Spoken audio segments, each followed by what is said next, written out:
জনগণের ছাড়া 100% আছে, স্বতঃস্ফূর্ত মানসিকতা আছে। এই যে প্রচারে যাচ্ছেন, যে জনগণের কাছে যাচ্ছেন, কিনে ভোট চাইছেন? উন্নয়ন। এই যে আপনারা উন্নয়নে ভোট চাইছেন, আমরা দেখেছি আপনাদের যারা বিরোধী দল তারা কিন্তু আপনাদের যে দুর্নীতি সেগুলো জনগণের কাছে যাচ্ছে, বাড়ি বাড়ি যাচ্ছে, তারা প্রচার করছে, কি বলবে? সেটা 11 তারিখের পর রেজাল্টে বেরিয়ে যাবে।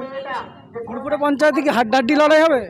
না, একতরফা লড়াই হবে।